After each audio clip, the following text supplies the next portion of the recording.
Minnesota's death spiral just got an official autopsy, and the killers have names by Phillip C. Parrish, Republican candidate for governor 2026. Yesterday, the Minnesota Chamber of Commerce finally said the quiet part out loud: our state is dying in slow motion. 1% real GDP per capita growth since 2019, 38th in the nation. 0.2% workforce growth, 40th. Net loss of 47,900 working-age Americans, 41st. They dressed it up in polite PowerPoint orange, but the translation is brutal. Minnesota is now a place you escape from, not move to.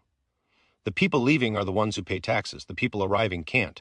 Spell GDP, and the DFL machine is perfectly fine with that math. Give the chamber credit. They had the guts to publish the corpse photo. Give Alpha News, Powerline, and a handful of radio guys credit for screaming about it. But autopsies don't resurrect the dead. And talk is what got us here. So let's stop talking. When I'm sworn in January 2027, here's what happens in the first 100 days. No studies, no task forces, no stakeholder engagement, just action. 1. Full forensic audit of every dollar stolen since 2020, feeding our future $250 million plus. Frontline worker bonuses $500 million, COVID slush funds, daycare fraud rings, all of it. Every nonprofit, every LLC, every DFL-connected community organization gets subpoenaed. Bank records, phone records, metadata, shell company filings. We follow the money until it leads to campaign donor lists, because it always does. 2. RICO the racketeers. The daycare fraud wasn't waste, fraud, and abuse. It was a criminal enterprise operating with political cover. We will use Minnesota's own RICO statute, 609.9902 to 904, to seize every house, car, and bank account bought with stolen taxpayer money. If you took $100,000 in fake meal reimbursements and bought a Lake Minnetonka cabin, the forfeiture crew is coming. I'll hand the gavel to the auctioneer myself. 3.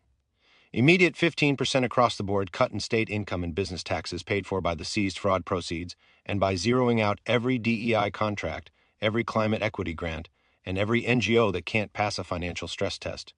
We don't need another study to tell us high taxes chase producers away. We're reversing the flow. Day 1. 4. 1-year moratorium on all new occupational licensing and all new environmental permitting rules. You want to open a barbershop or build a warehouse? You get an answer in 30 days, or the permit is auto-approved. The bureaucracy that strangled growth gets put on a crash diet.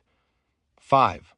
Voter ID plus signature verification plus same-day registration ban, because nothing says we're serious about stopping fraud like actually stopping fraud. The same people who can't secure a feeding program somehow want you to trust them with your ballot. Hard pass. 6. Sheriff first immigration enforcement. Any illegal alien convicted of a felony gets turned over to ICE the same day. No sanctuary, no excuses. We're done importing poverty to offset the taxpayers who fled to Texas and Florida. The DFL will scream. The Star Tribune will call me every name in their style book. The nonprofit grifters will cry racism while they pack their bags for Illinois. Good. Let them run. There's a new sheriff coming to St. Paul, and the free ride gravy train is on fire. Minnesota used to build things. Iron ore, computers, medical devices, farmers who fed the world. Now we build waiting lists and excuses. I'm not asking for another blue ribbon panel. I'm not asking for permission. I'm telling you exactly what's going to happen when you send a Navy intelligence officer and fraud whistleblower to the governor's office with a Republican legislature that's finally had enough. The autopsy is over. The resurrection starts now. See you at the polls, and then see you at the seizures. Phillip C. Parrish, lifelong Minnesotan. Father. Farmer. Retired Navy Lieutenant Commander, the next governor who's coming for the thieves. Parrish4mn.com or Phillip T. Parrish on 10th. Let's take our damn state back. Search for